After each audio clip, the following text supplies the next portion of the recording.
I want to talk about being distinctively Christian and different from the way of the world, but doing so in love and managing not just to love those who are people who are Christians, but people who are not Christians at all.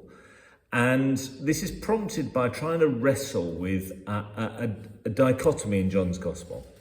And in John's Gospel, he's got these amazing statements about love, and greater love has no one that they lay down their life for their friends, and has an extraordinary sense of Christian community in it, along with a serious hostility to the ways of the world. It's often contrasted, the Christian way, God's way, with the way of the world. And the way of the world, you expect that the world to hate you. You know, if it hated you, it hated me also, all that kind of stuff. And there's a dilemma for us, because I think to a large extent the world, at least if you're in the Church of England, doesn't really hate us. It just doesn't really notice us very much, but it doesn't hate us. So I'll think a little bit about John's Gospel and then his setting, and then try to think about our setting and ways in which we maybe can go about it.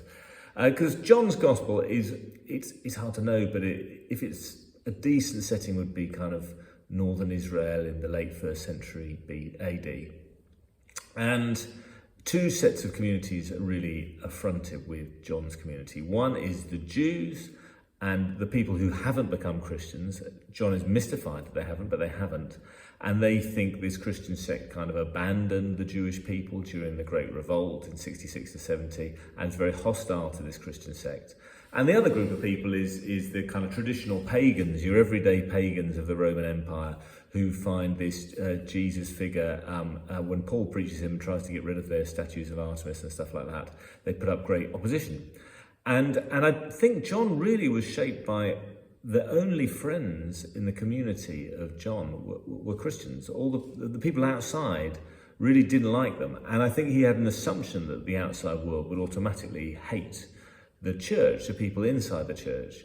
And I don't think that is my experience in my life. You know, most of my friends don't go to church if I'm in my experience, my contemporaries, not really. But they're not hostile. They don't hate it. They just doesn't connect with them. So how can we keep a sense of great togetherness and love and friendship within a Christian community in a way that is not predicated on kind of hating an outsider? And this, I think we need to do something a bit countercultural. I'm always struck when you go to sort of football games, you know, if you're at a Spurs match, so at one point or other, someone will say, stand up if you hate Arsenal, and they'll sing the chant, and everyone dutifully stands up and has a kind of jolly good time doing it. But I always think it's a shame. Why can't you kind of just support Spurs without automatically hating Arsenal? Why do you have to hate someone else in order to just express affection for your own? And it's a tangential example, but it was a kind of one that affected me. Was the other day I gave a sermon at a Cambridge college, so I stayed over for dinner and then for breakfast the next day. And there was a very lovely chaplain there, and I'd noticed the night before at dinner she'd gone for a vegan option. So I asked, "Why are you a vegan?" And as we had this conversation, we were having breakfast at the college kind of canteen, and she said, I'll buy it for you, have what you like. So I'd kind of gone for the full English cooked breakfast, you know, bacon, sausage, mushrooms and beans and hash browns. And I was sort of tucking into my bacon as I asked her about being vegan, and she said, well, I don't really like the commodification of animals, how they're eating, and I think, and then she said, and of course, and all the research about how people are affected when they work in abattoirs and they're psychologically damaged by this, and then I'm just kind of eating my meat, and then she said, of course, the environmental damage as well, and she did it in such a lovely way. It was very, very persuasive, because I'm not a vegetarian, you know, thinking about, well, minimum eating less meat, but going the whole way. But she managed to do it. She was managed being distinctively her, in her case, vegan, representing a vegan or vegetarian community, but not in a way that was condemning of others. And she also made a point, she said, it's easy for me because, as it happened, my metabolism doesn't need very much meat, so I found it quite easy.